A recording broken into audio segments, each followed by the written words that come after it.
Hi, everybody. As you probably already know, my name is Yahav. If this is the first episode you're listening to, nice to meet you. I was born and raised as an Israeli and as a Zionist. During the past few years, I've gone through the process of questioning the narrative I grew up with regarding this land we live in and the people living on it. This podcast is about voices of the disillusioned. Each episode is a one-on-one heartfelt conversation with an activist who supports the Palestinian struggle, telling the story of the journey that led them to see through what they were taught. Each of these people have their own unique path that I believe anyone can learn from, whether you're a Palestinian or a Jew living here or abroad, or just anyone who feels strongly about this subject. I hope you learn as much as I learned from them about how to build a better future for all people between the river and the sea.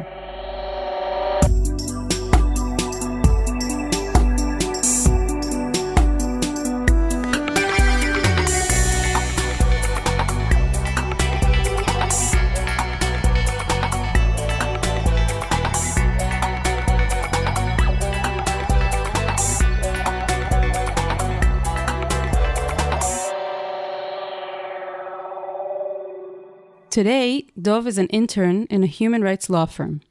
Up until a decade ago, he was active in what is termed the hilltop youth and participated in incidents of settler violence, some of which he was convicted for. He is a prominent figure on social media in Israel and writes often and with detail about his past and present from a political point of view. Dov currently lives with his wife and 2 children in Haifa. Hi, Dov. Hi. Thank you for coming to the podcast. Happy to be here. Was waiting for it. So tell me a little bit about your family, about your background. Both my parents came to Israel from the States. My father was the 4th generation in the States. His great-great-great-grandfather came from Lithuania, and they were all religious, very proud of it. My mother, from her mother's side, she was a Holocaust survivor. She lived in Belgium. And after her and her sister were hidden by a Christian family as little girls, when my mother's grandmother realized what's going on with the Holocaust, she hid them in a Christian family she knew. And after the war ended and the parents did not come back and they realized the parents were killed, they really wanted to keep them. They loved them. They went to their priest, and he said they have to return them to the Jewish nation. So the Christians wanted to keep them and adopt them as their own children after the war, but the priest said, that's their original place. You need to give them back to the Jewish faith. Right. And they were really upset about it. They even left the church because of it. But they did listen to him, and they sent him to one of the orphanages after the war. And a Jewish religious couple from Chicago adopted them. My mother grew up in Silver Spring, Maryland, in a modern Orthodox family.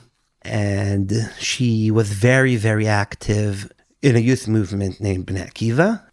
And it's a very Zionist movement. My mother was in the Second March of the Living, and it was a big part of her life, especially as her mother was a Holocaust survivor. And my mother came to Israel after her high school, like most modern Orthodox in the States do. And she decided she wanted to stay.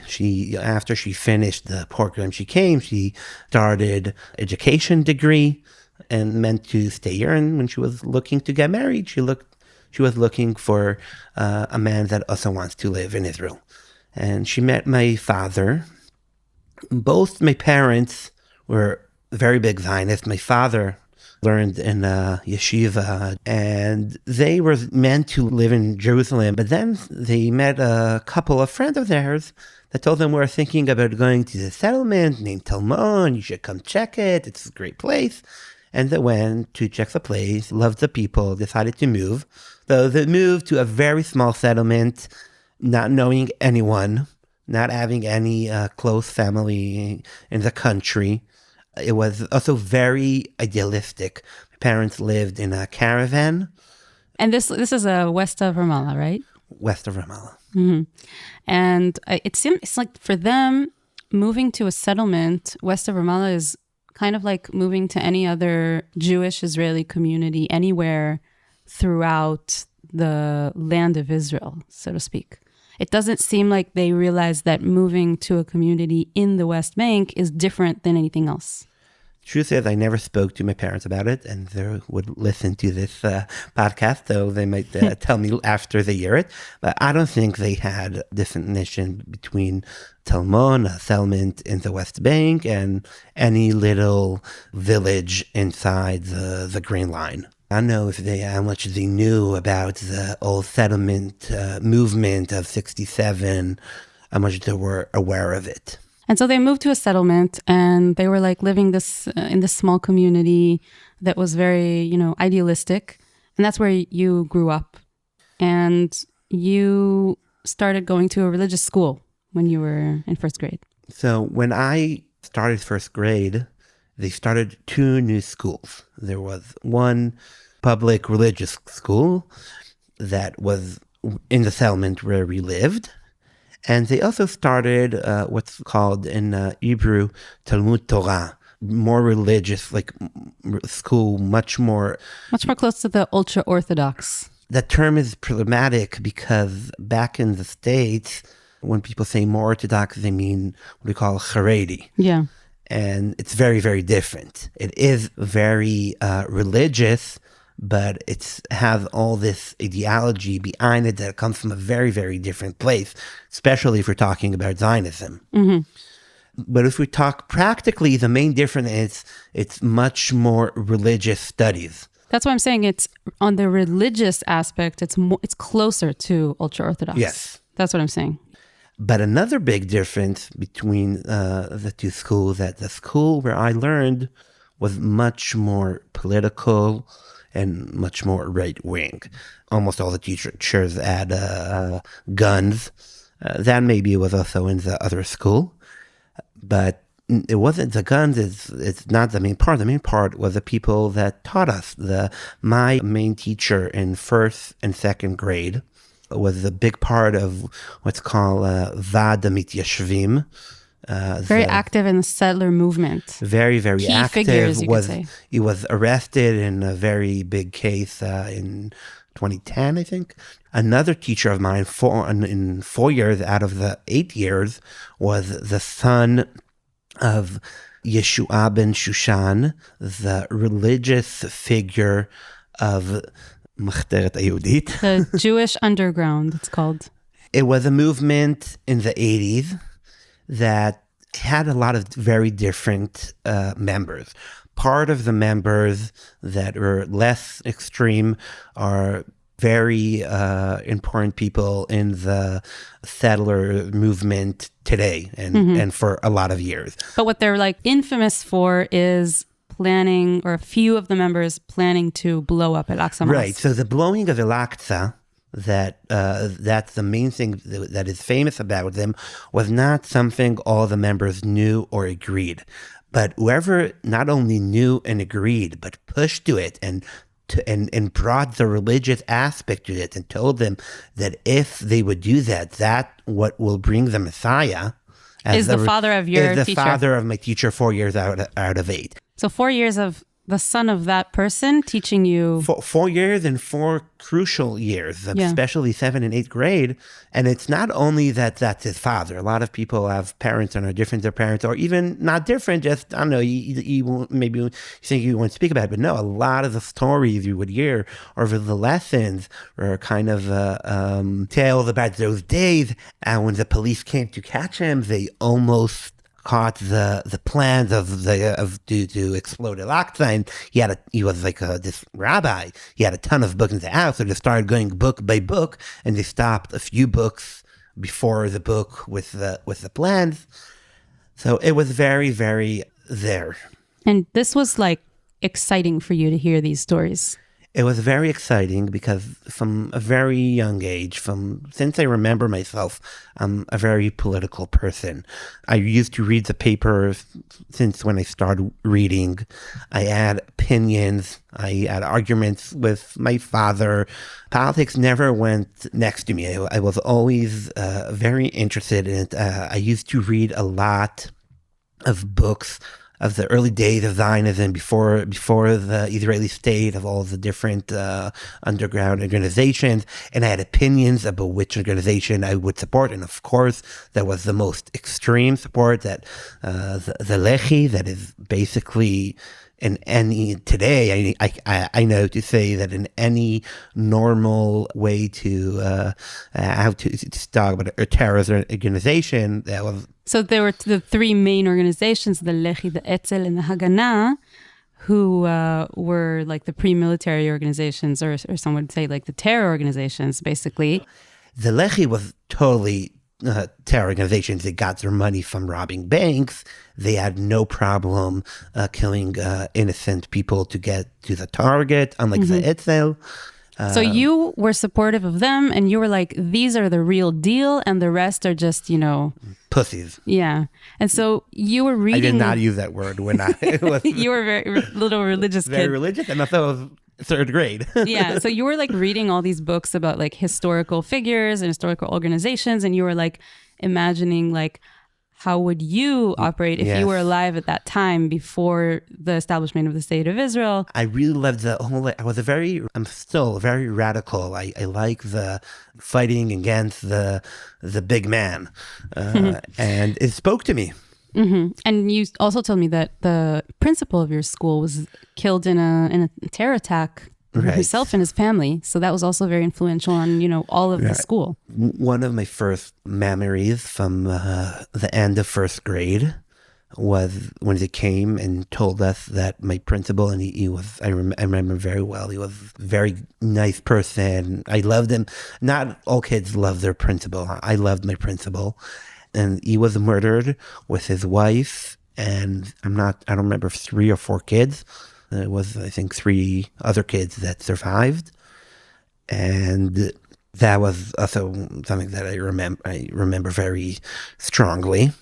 That was the first time I think I heard about someone dying, someone I knew. When I was in third grade, I could have read a book by my own. And then I started reading those books, and I think that had a much bigger part. Mm-hmm.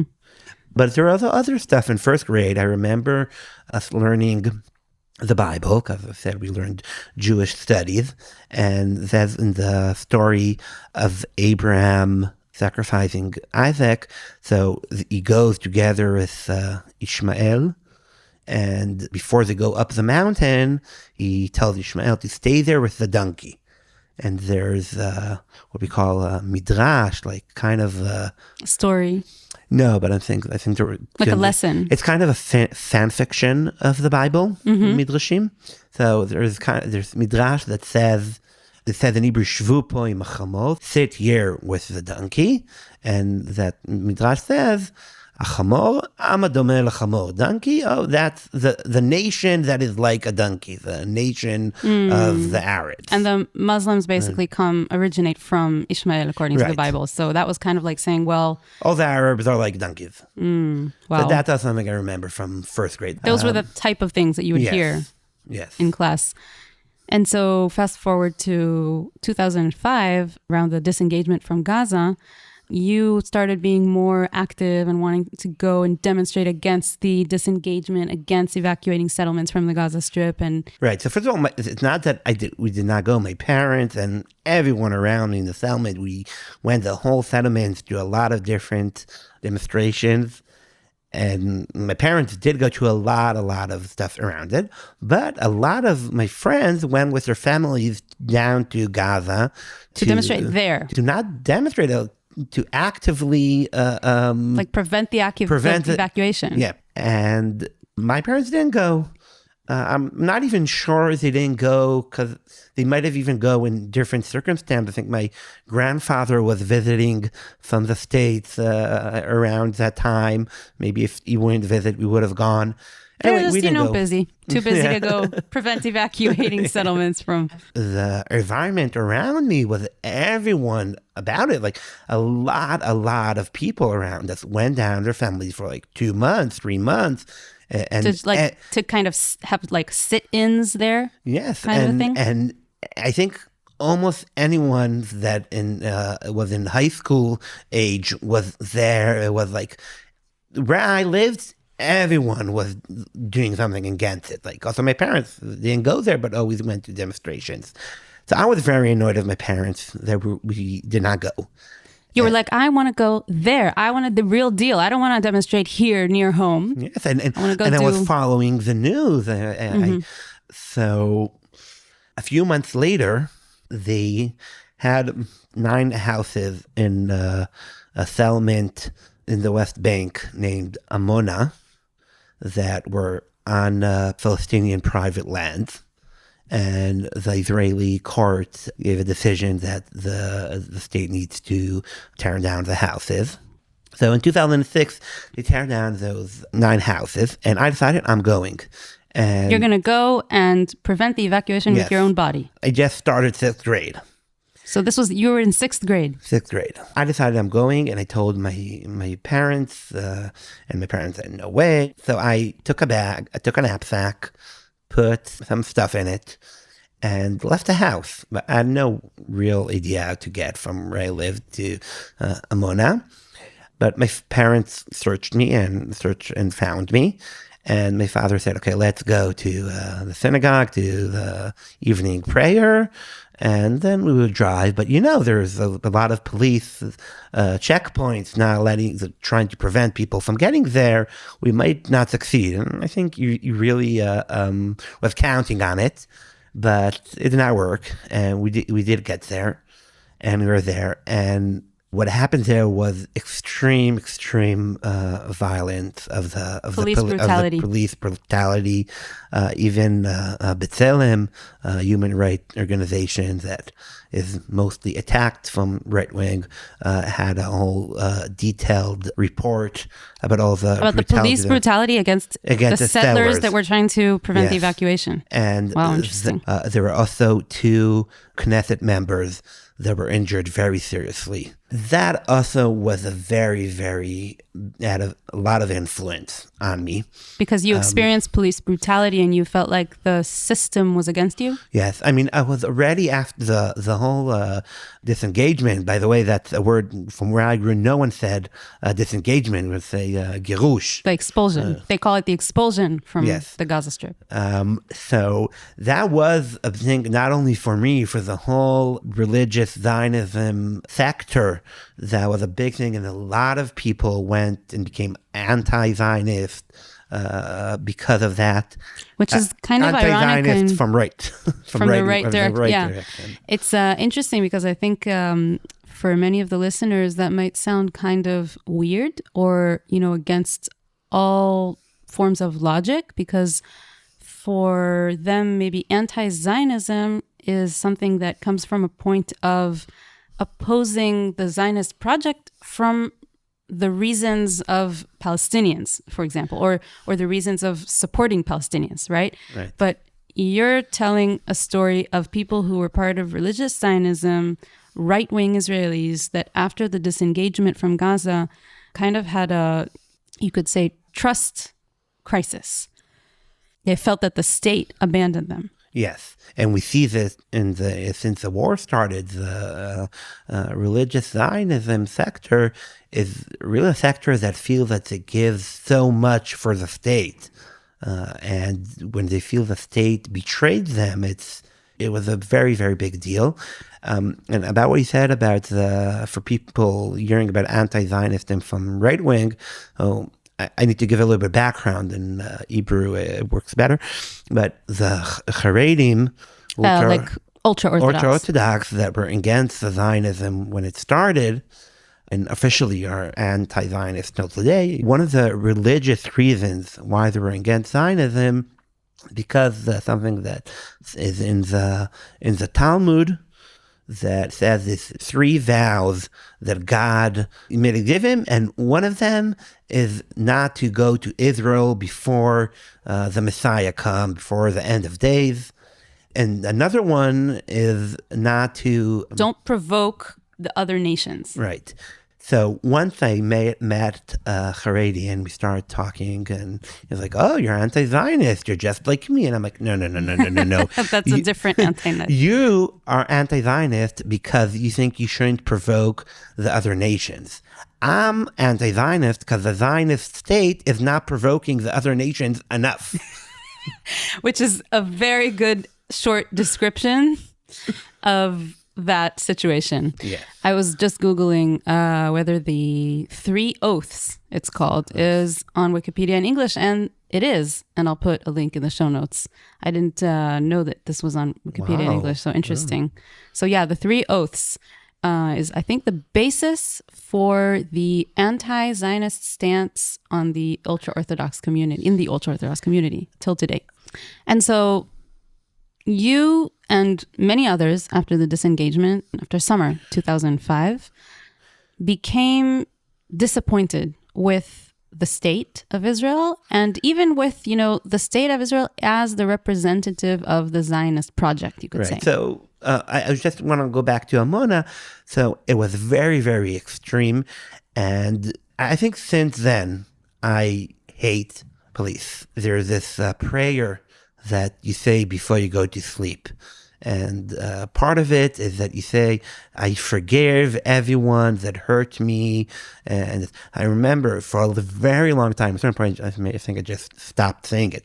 But for a very long time, I would say that prayer. And I said, "Besides the policeman that beats me up." Really? Yes. As a kid, going to sleep. Yes, every night I would say that.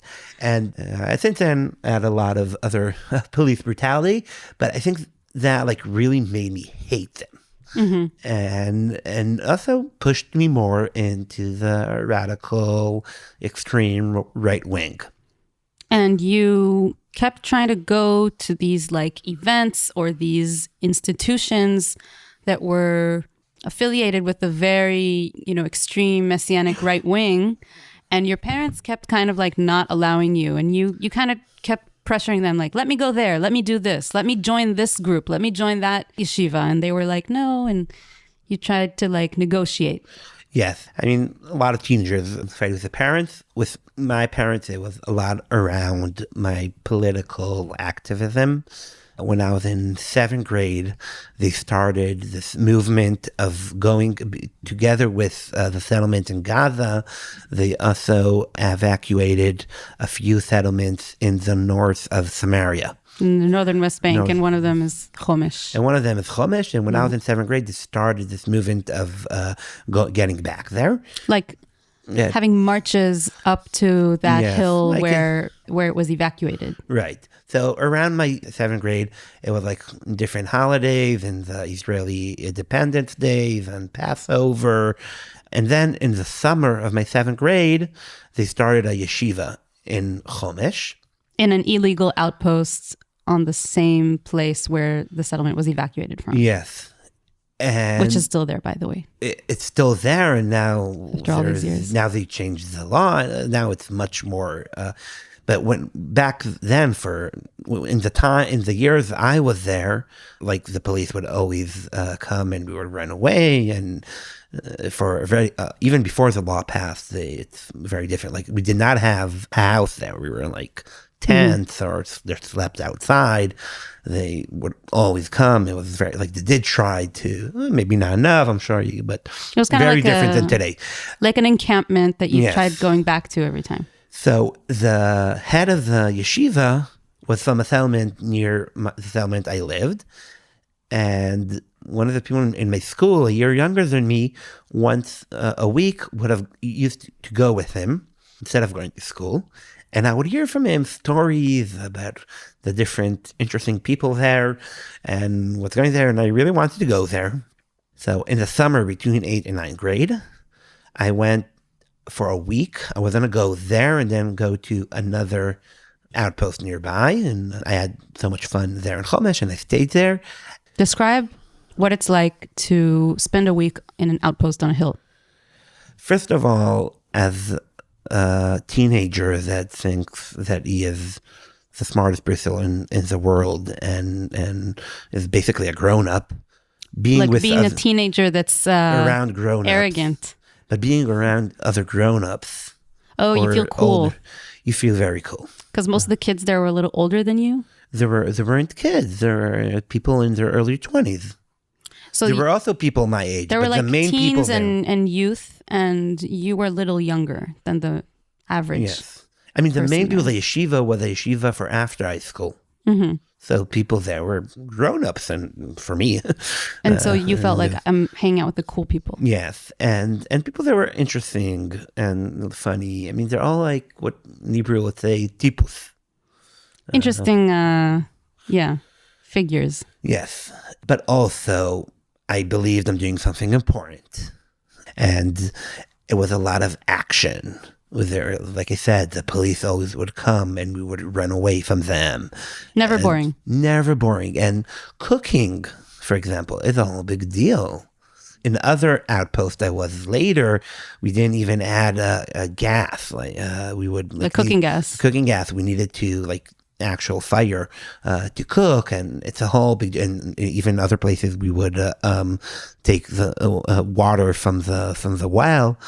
From the wells that were used by Palestinians up until before we occupied their land.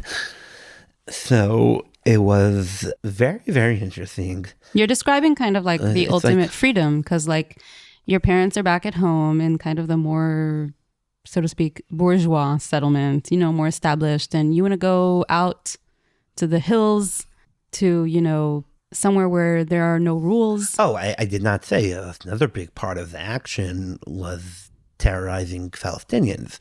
There were, in Chomesh, more from to say, extremely violent attacks against Palestinians.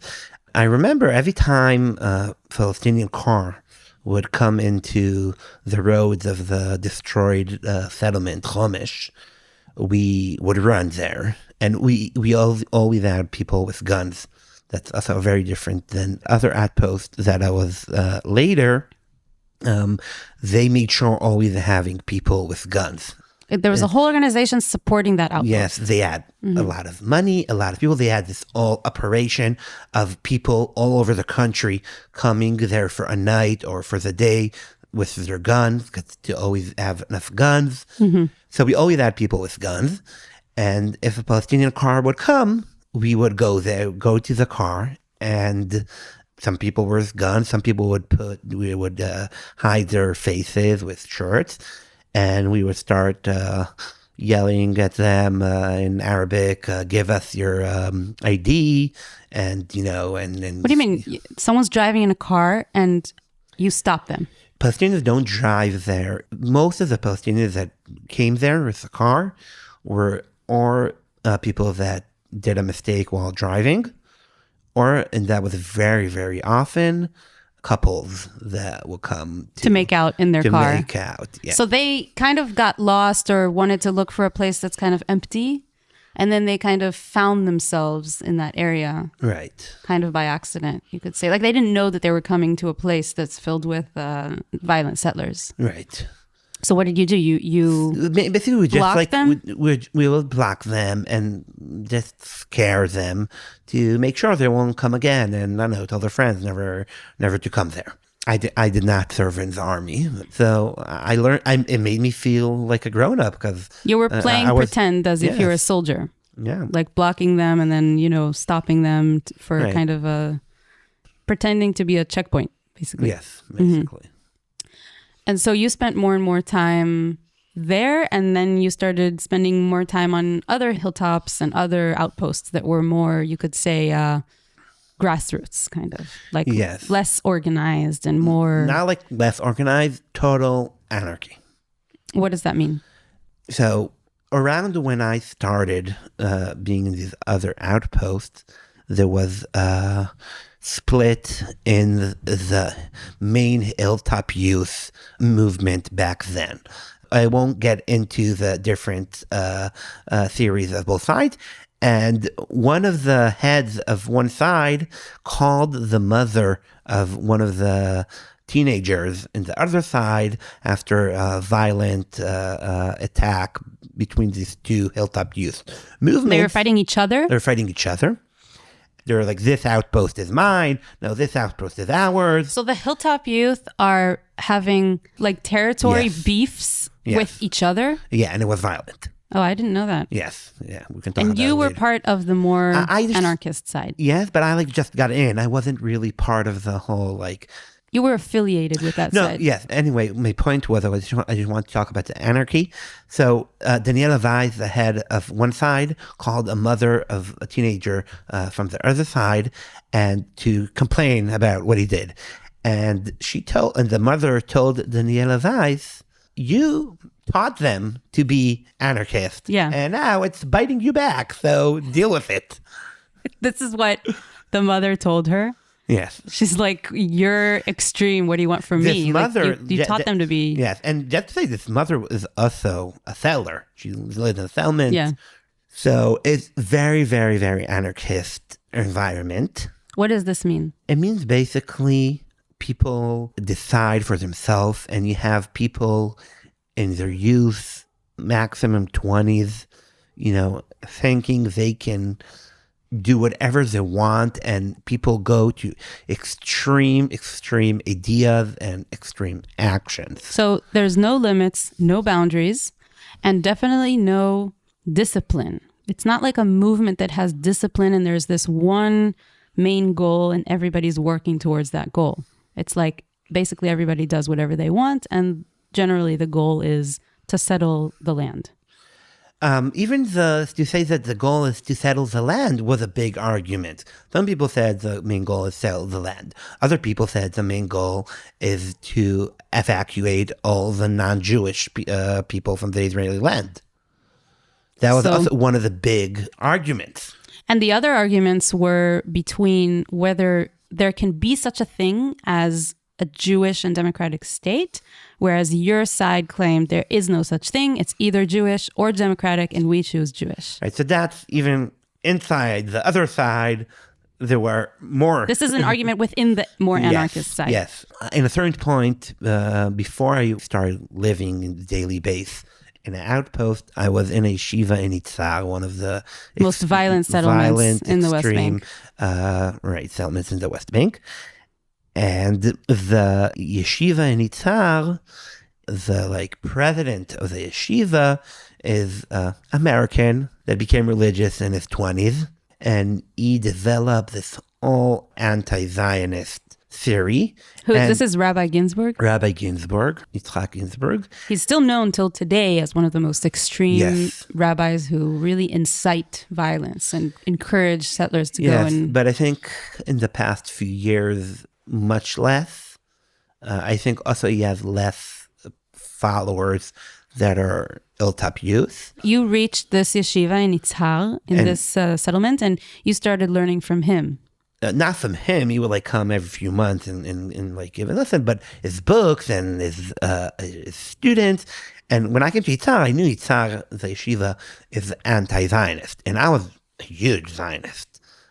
Whoever I saw as my rabbi is Rabbi Dov Lior. He's today officially the rabbi of Otzma Yisrael party, the party of Ben Gvir. He's Ben Gvir's rabbi today. He sees himself as Zionist. He calls himself Zionist, unlike Ginsburg. Mm-hmm. And so I came there and I'm like, okay, I know they are anti-Zionist. You were like, I'm Zionist, convince me otherwise. No, I was like, you won't convince me. I'm Zionist and I'm going to be different than everyone. I love being different than everyone. But I came right when they started learning a book that is based on lessons that Ginsburg gave. And that book basically is the main book of his anti-Zionist theory. And I was convinced. Mm-hmm. And a few years later, some of the people between his followers, not all of them, not even most of them, and also people that weren't part of his followers, started an even more extreme movement, or I think a theory would be a better word, that was called Hamered. The rebellion. And the main thing I think about it was that if until then, hilltop youth were basically settling the West Bank or attacking Palestinians, it took it to another level and much wider than even the West Bank. It was a whole theory about how to destroy the Zionist state in order to start a new state that would be a religious, Jewish religious state. And then for part of the theory was to start dealing not only against Palestinians, but against Arabs also in Israel. Not only Arabs, Muslims, Christians, but also Jewish people, also people that want to drive their car on Saturday, or people that are gay, and anything to have...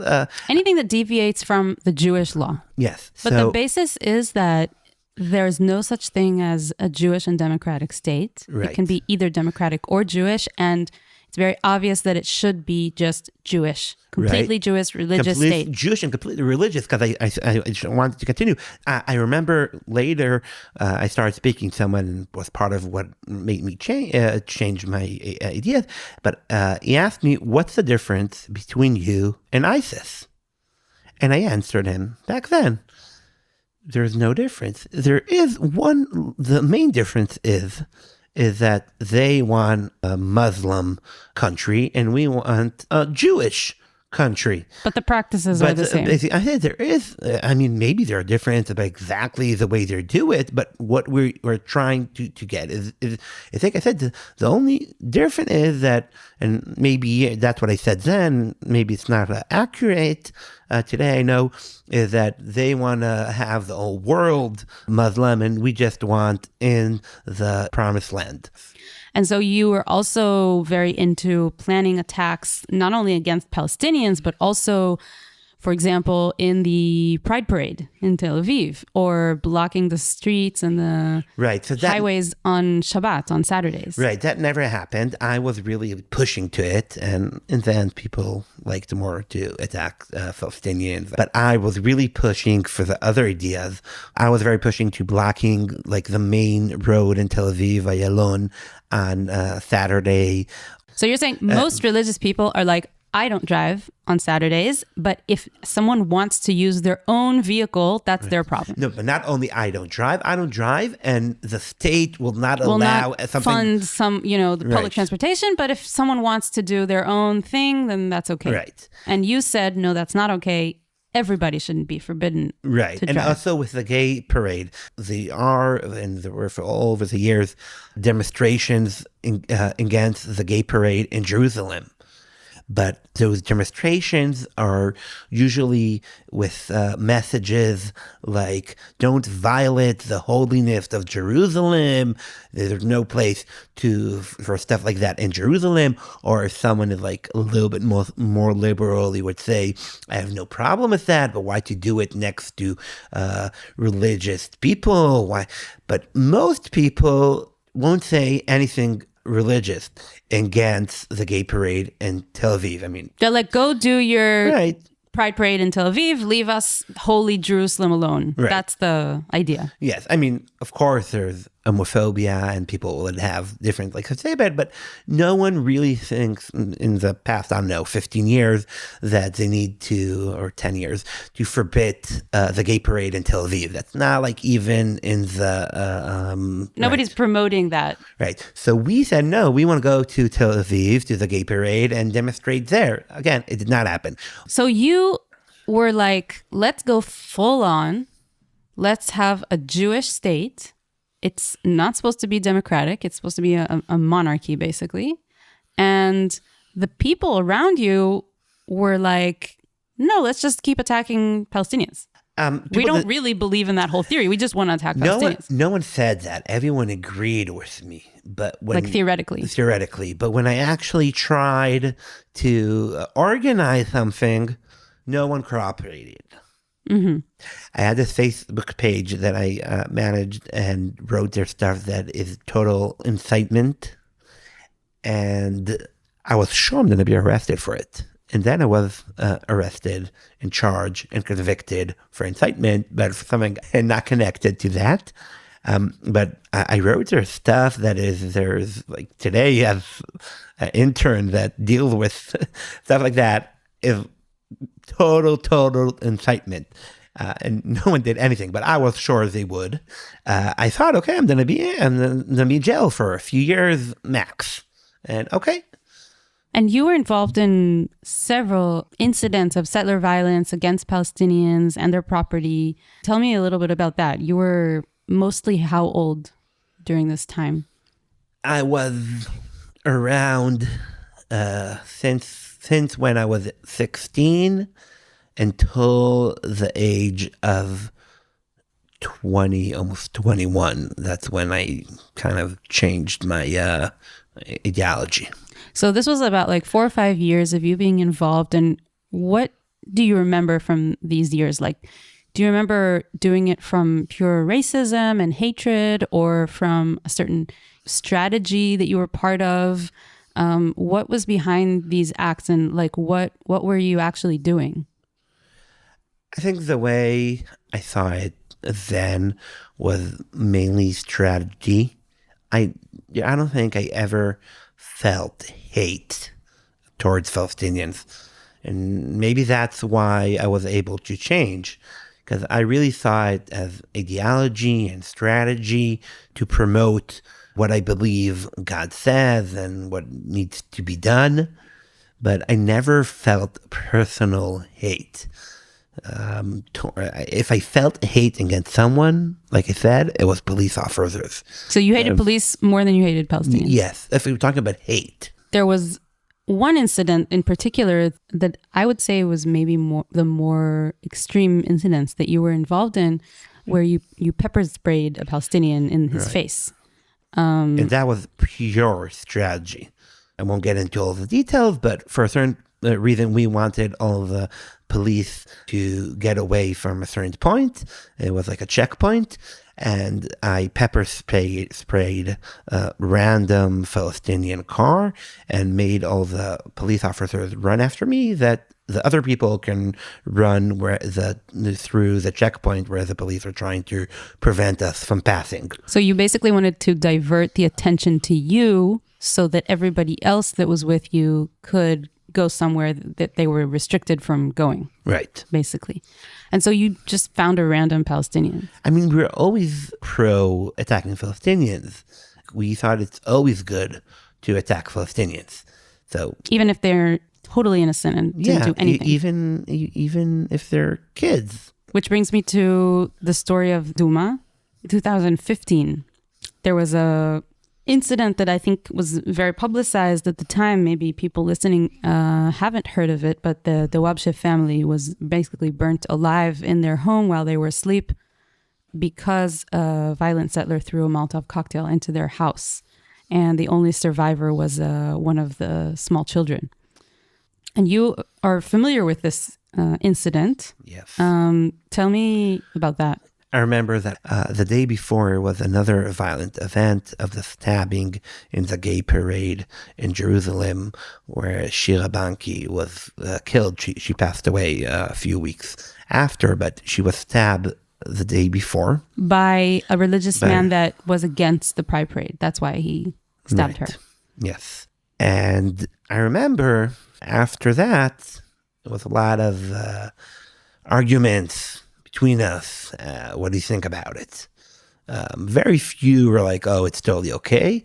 The main argument was some people thought it's terrible and you shouldn't, like, the stabbing of the 15-year-old girl. Yes. In Jerusalem. Uh-huh.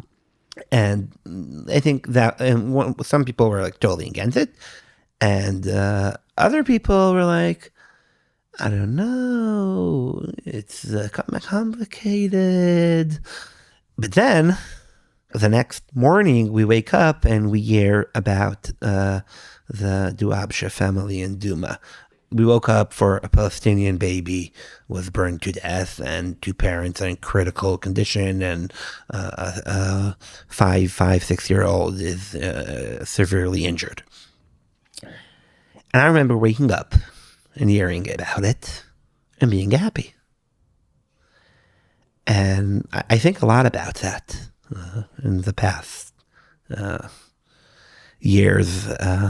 Why was I happy? I mean, I know to explain why I was happy. It's an easy question, but I try to think about what's the psychology behind me being happy. What makes how I thought that something is good.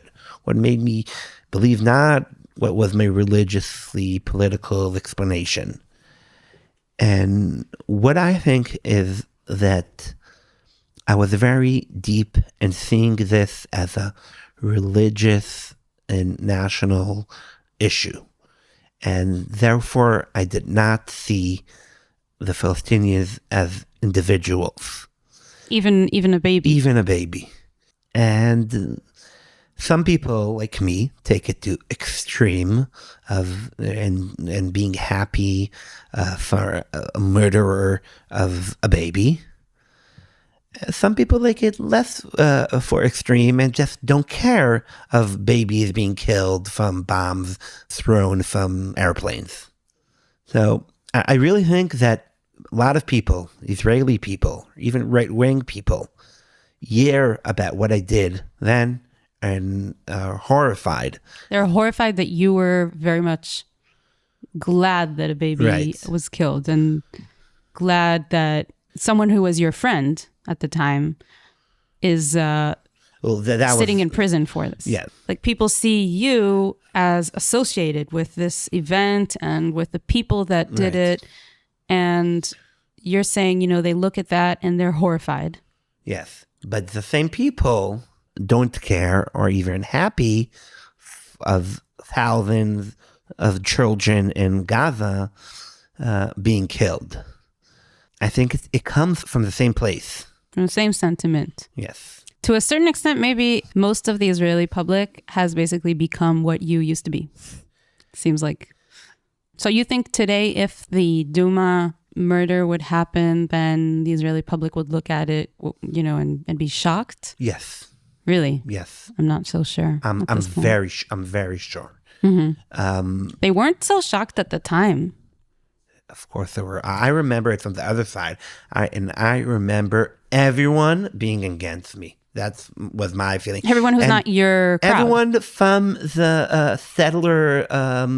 Even the settlers from the settler institutions. Yes, so as a settlers institution, everyone around me, they were condemning it, and everyone, like very, very few people, did not condemn it. So you're saying even like the settler movement and the settler, you could say, public was fiercely condemning this act, but you and your friends were happy about it.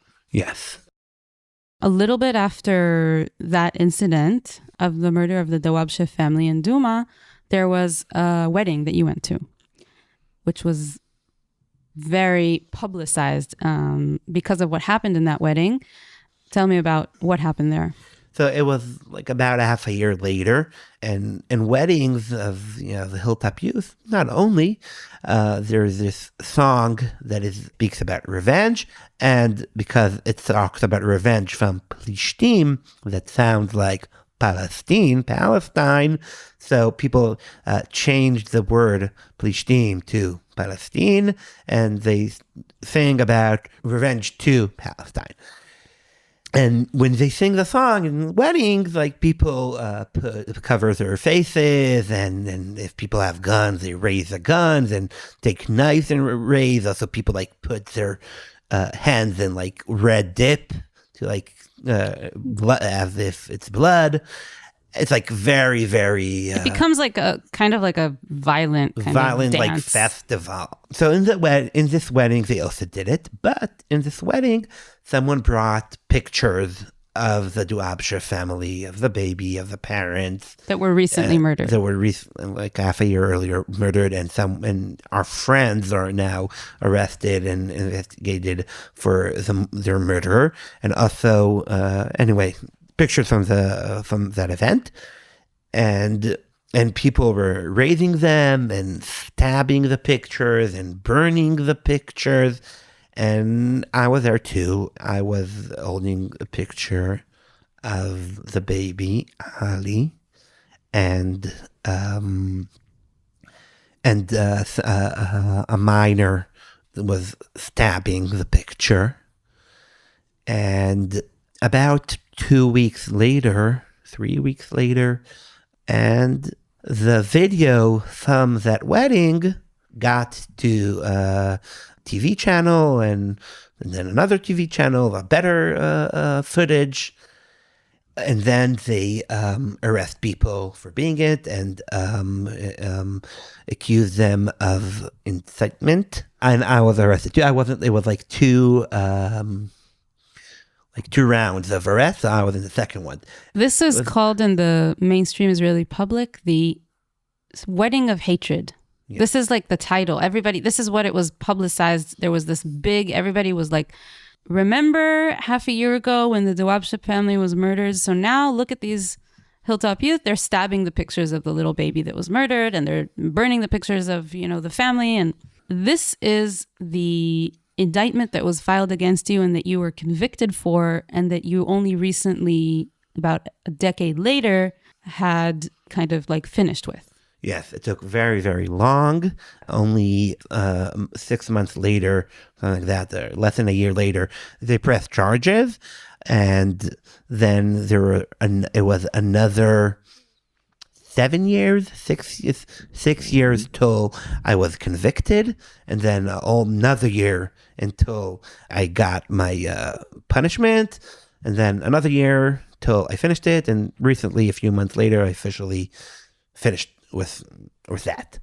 But at a certain point since that incident, you did feel like remorse for the incident itself and did change your opinions, much before you finished your punishment, you could say, which was community service, right? Yes, community service. Right after I was arrested, and I was released for 5 days of house arrest. And right when those 5 days of house arrest ended, I got on a flight to the States, and I was in the States for a few months visiting relatives. And after 4 months in the States, I came back with all different view. How did that happen? Because you were in the States and you were far away from the whole Hilltop youth scene? That was part of it. It's combined a few reasons.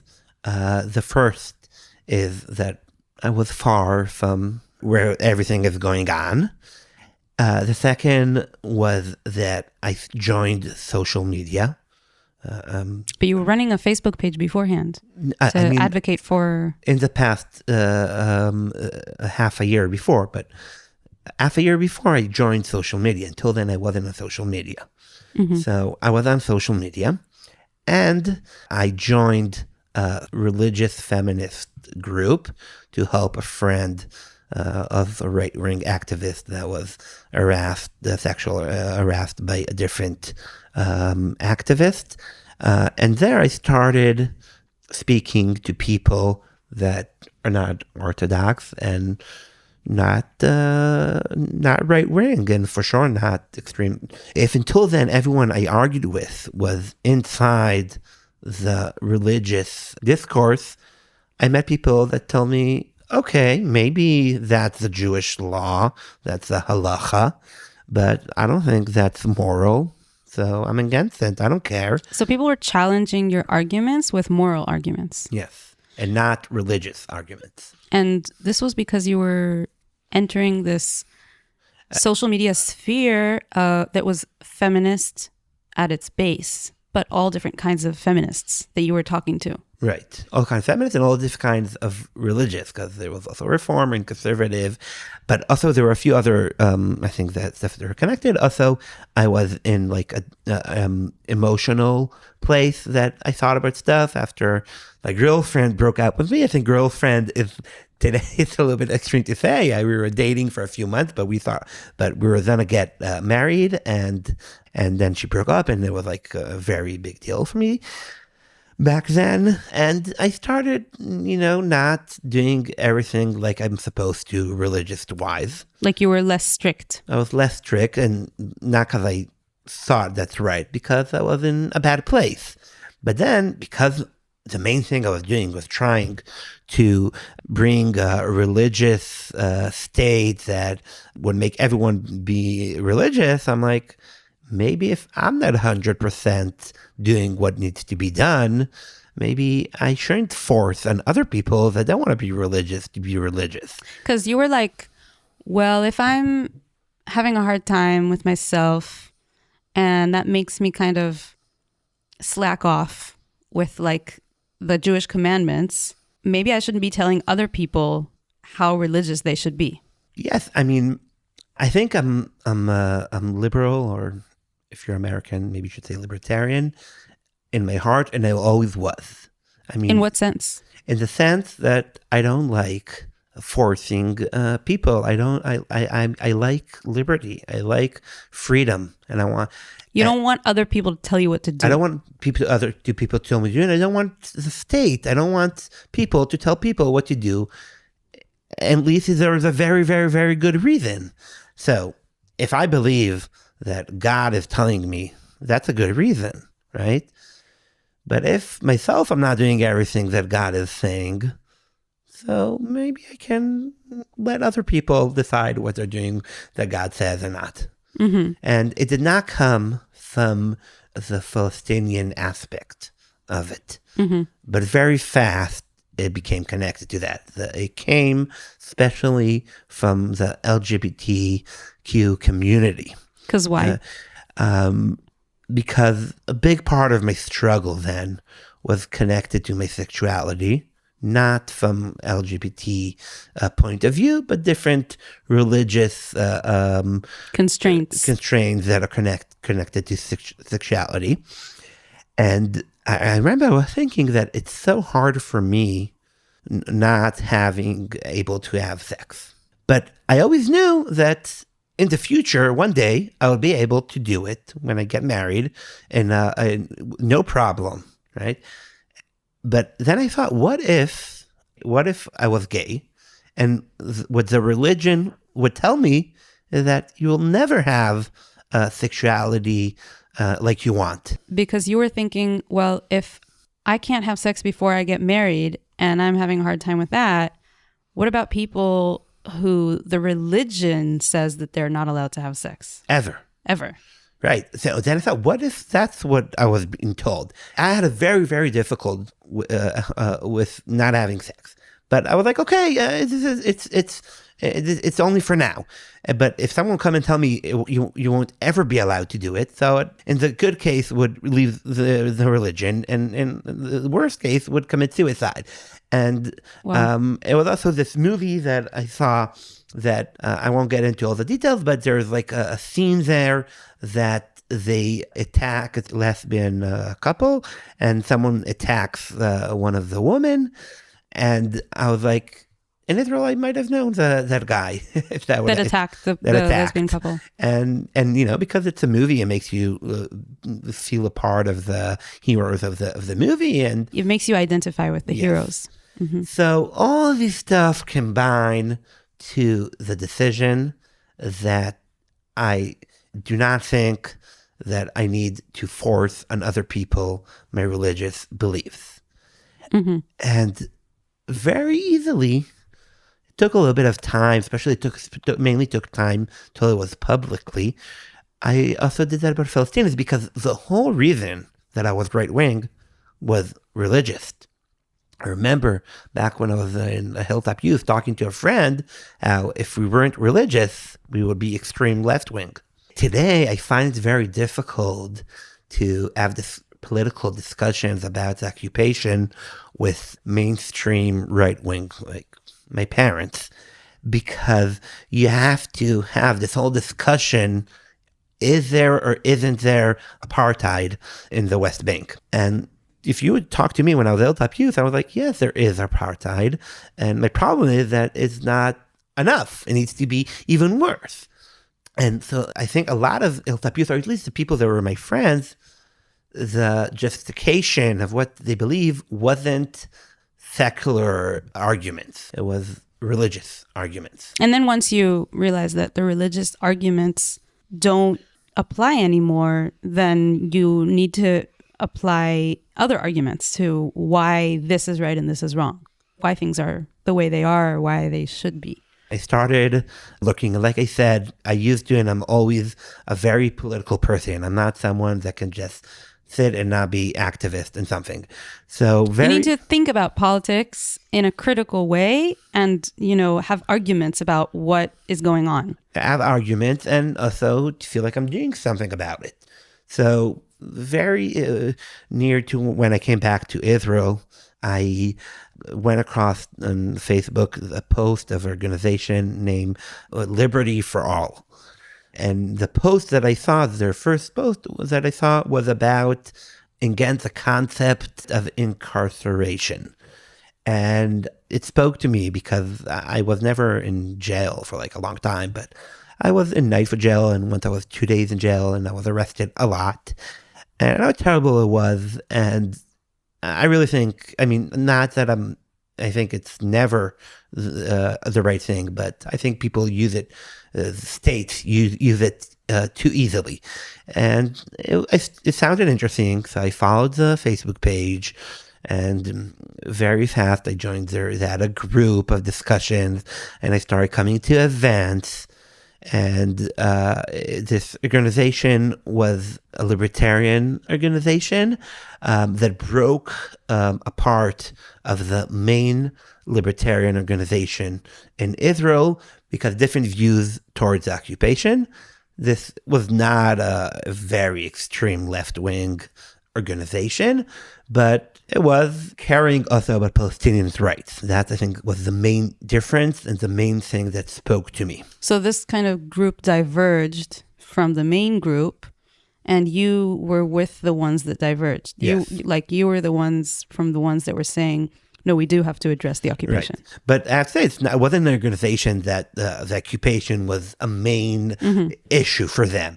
It was a lot about economics and even mainly, but they also were, like, one of the first posts that I wrote for the page of the organizations was about administrative detentions. It was, for a long time, I was very interested in that. And I used to follow different Palestinian accounts, about how many administrative detentions they are, and how many of them are minors, how many women, reporters, and different statistics. And every time someone was arrested, I would tweet about it. Back then, I did not have so many followers. And so you were interested. This was when, 2017. You were already interested in the idea of administrative detention of Palestinians as a wrong thing. Yes, but it wasn't.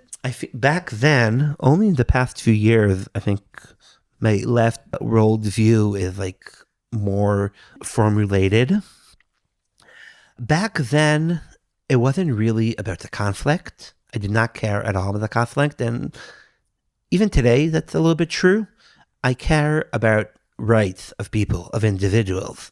I felt back then, and I kind of feel like that today, but less strongly, that I do not care about nationality of no one, not of the Jewish nation and not of the Palestinian nation. No one. I think that nationality is the core of evil. When did you come up with this idea that nationality is the problem? Because it used to be you believed in nationality, but the nationality needs to be Jewish. But I didn't really believe in nationality. I believed in a monarchy. Religion. No, but I believed in a religion. I believe that God says stuff, and that's what I care about. But second I put that aside, I didn't care so much about the national part of it. So you were never really so big on nationalism anyway. Yes. It was just the religious aspect of things. Yes. And so so you're saying once in Judaism, that went, it's a little bit of a problem because the stuff because the religious connected. Zionism ties it together. I don't think it's only the Zionism. I think it's something in the Jewish history. And I think that's a whole. That's an argument that we can have later. Right. Yeah. Because we don't agree on that. And I want to go back to your story. Yeah. That's where you met your wife. Yes, I met my wife in those circles. Because she was also an activist. She was a leftist activist, but kind of raised that way more. Yes, my wife was raised in a non-religious family, but also very left-wing. And she also started to be in those circles of libertarian and also being left-wing towards conflict. But she became more religious. And she became religious. Than what she was raised. Yes, not more. She was raised not religious at all and became religious. And the way I call it, we're both choser b'tshuva. It's called someone that it's used usually to say about someone that was not religious and became religious. Saw the light. And saw the light. So we both saw the light. In different and in the ways. same time. We met each other a year after both of us had our changes.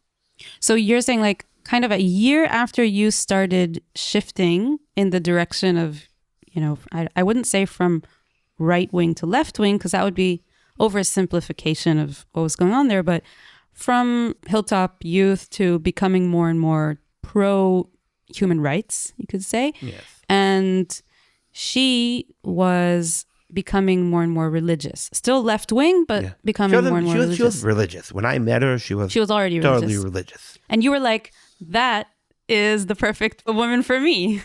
Totally. Yeah. Yeah. It's interesting how you came across each other exactly in that kind of intersection of like people religious, non-religious, left, right, and then like the intersections between them. Yeah. And so you not only got to know her, but you also got to know her family. I got to know her, and I got to know through her.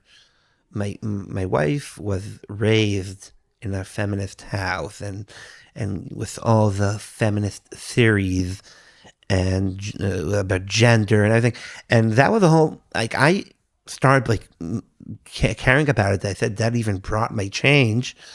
But I didn't like know the whole theories about it. I never met a trans man or woman before I met my wife, and through her I met. And today I have a few, but before only a year before, for the first time ever, I met a gay person out, not in the closet. You were talking about joining that feminist Facebook group initially, a little bit before you met her, just because you wanted to help out a friend of yours, a female friend of yours who was sexually harassed. And she was also a right-wing kind of Hilltop youth person. Very different with women, but yeah. Yeah. But she was harassed by another, right-wing activist. And you just wanted to help her out as a friend. Right. And then you joined this whole group. But you, like you said, you only really were exposed to like the whole feminist ideas later on when you met, your wife and her mother and so on.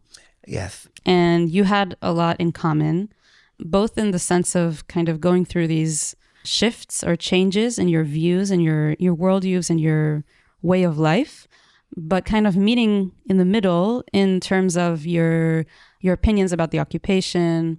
And now you have 2 children. And I want to ask you how you feel today when you know that you were very happy about a baby being murdered back then. Did having children change that? Yes.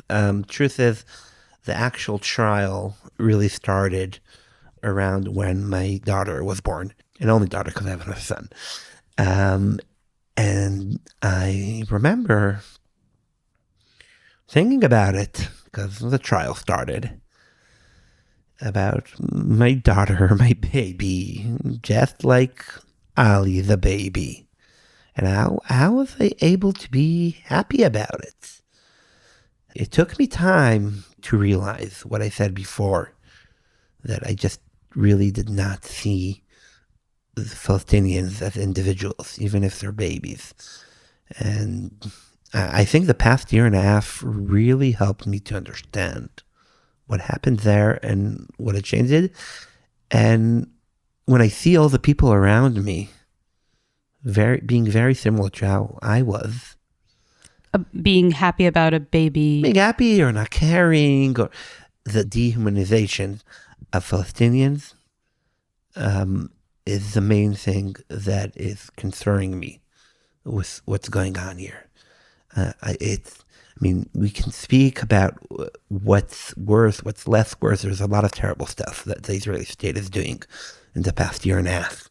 But what really concerns me long term is to see the demonization of Palestinians. I think that's one of the reasons why the main thing that concerns me and I care about is what's going on in the prisons in Israel. I really understand the past year and a half that's what brought me there. And when I see people... What do you mean what brought me there? Brought me to be happy from a baby being burned to death. That you didn't see them as a human? I didn't see him as a human being. I only saw him as part of a nation that I'm fighting against. And looking at my daughter when she was born, realizing she's a baby just like he's a baby. And that he also had parents that loved him like you love your daughter. And thinking about his brother that going to grow up without his parents and his brother. And this kid is how old today? He's a teenager now. And did you have at any point this kind of urge to maybe apologize to this kid or someone from his family? I did reach out to his grandfather. I wasn't able to do it until the trial ended. Oh, because you're not allowed to obstruct the... Because he was... and then he did not testify, but he was written as... one of the testifiers. Yes. Mm-hmm. So for legal reasons, I wasn't allowed to contact him. And after it ended, I was able to connect him, and I got to someone that knows him, an Israeli that is in touch with him. And we started to figure out a time to meet, and then... He answered you. He was into meeting you. I didn't speak to him. I spoke through a mediator. Yes, and then 7th of October, and totally forgot about it. And I do need to go back to it. Seems like that would kind of be a meaningful moment for you. Yes, and I think especially. After we're not talking about it, so I'll just say my brother was killed in Gaza just recently, a year ago, and I recently, speaking to a friend, I realized I really want to join the Forum Mishpachot HaShakolot. Yeah, the Bereaved Families Forum. Yes, that, by the way, I really want to join in the last Memorial Day. I wanted to go to their joint ceremony, but because of the war and that the people from Gaza and from the West Bank weren't able to join, so decided to do it only virtually, and I watched it here where we're recording. Yeah, we did a screening at my house. Yes. And I think that's where we met, or not? No, exactly. we met in... we met a little earlier, but that was the second time we met. Yeah. And that was very meaningful for me. I don't know if I remember if I told you. It was very hard for me. Until my brother was killed, since ever, I think, Memorial Day was nothing for me. I mean, in Israel, the mainstream, it's a big deal. Memorial Day. But... in the age of 16, I became anti-Zionist, and I didn't care about it. You weren't into the institutional Memorial Day whole Never. ceremonial thing. Never. And I mean, you know, I don't want to hurt people's feeling. If I'll be in the street, I would stand, and when there's a siren, and I won't stand. I'm not looking to hurt people's feeling. And then suddenly, it's the day that's connected to my brother, and it's hard for me with the message that of that day. And you know, my brother is buried in Mount Herzl in the With the military army. army. And it was important for me to be with my family. In the morning, I went there. It was a military funeral. Military funeral in the main military cemetery. And the next morning, after I was here by you, I went there. And I remember hearing Netanyahu talking, and I really don't remember really what he said. But I remember that was the first time ever I felt hate towards Netanyahu. I mean, he was a politician that I don't like what he does for years. But I never felt hate him. But I hear him talking, and I'm like, my brother is dead because of you. And you're like, continue to talk about, you know, continuing to kill people, sending people to be dead for nothing. So I really wanted to join. But recently I realized that I want to be a part, not only to be part of the ceremony, I want to join it because I really feel a need to channel my grief towards having less people need to grieve.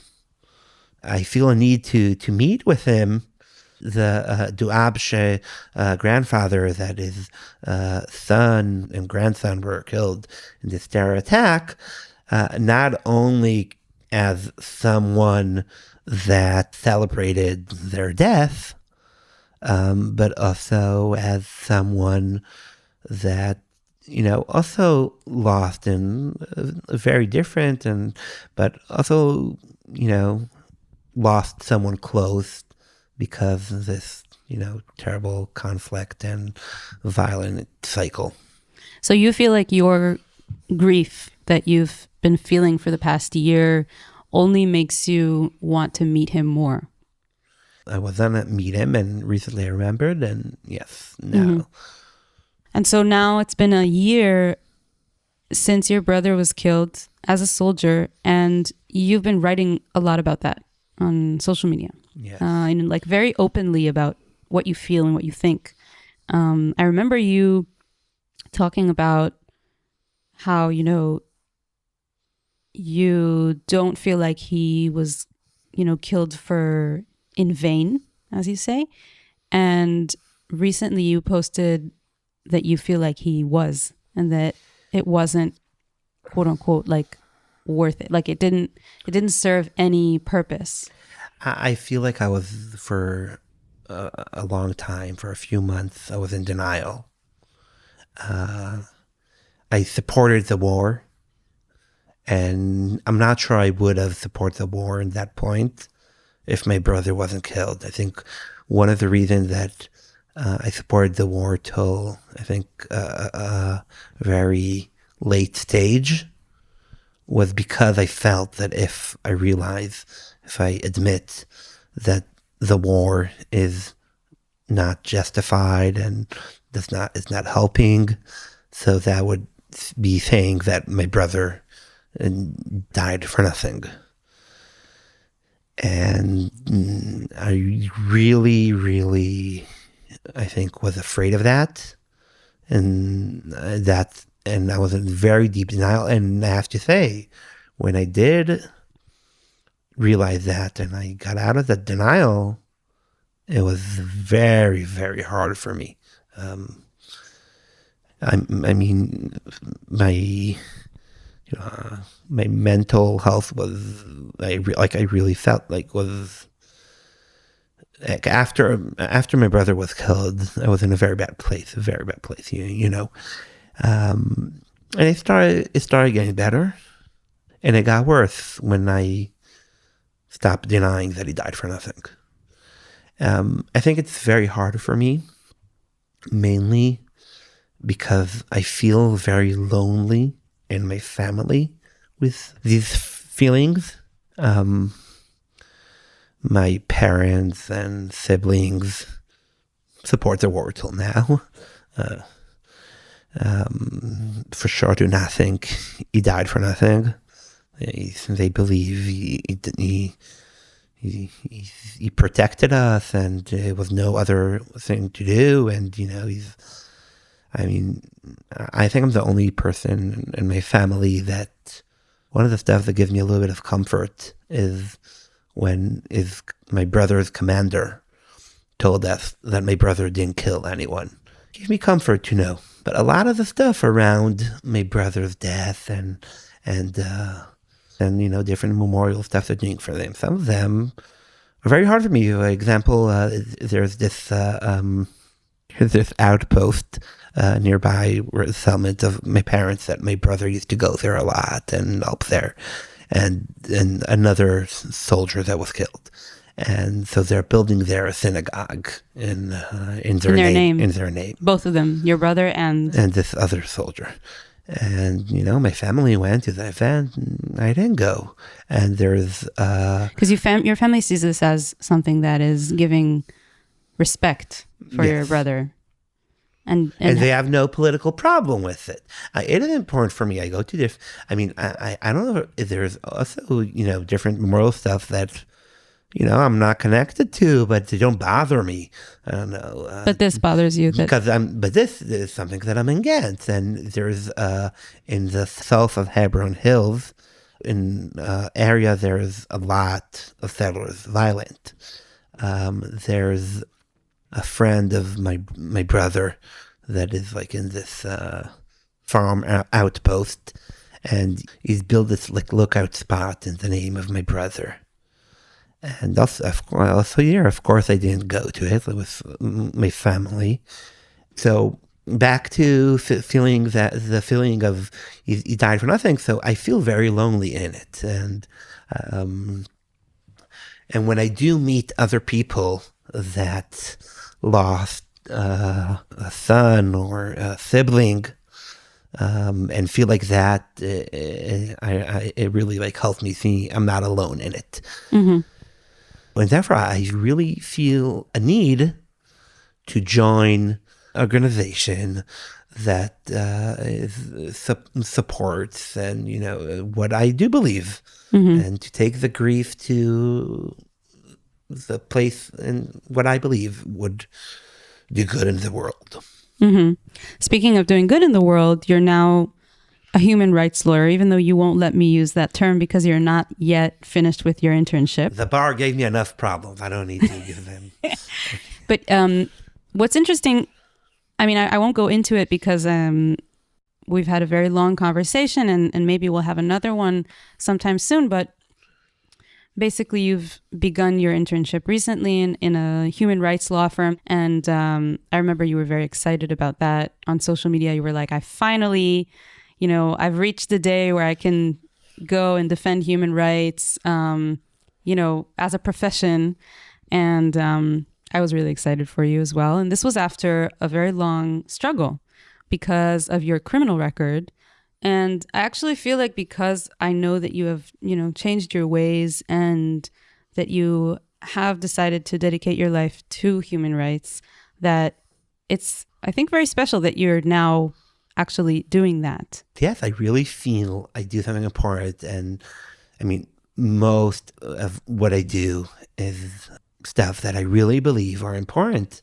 Like I said before, what concerns me most is what's happening in the prisons. And, I get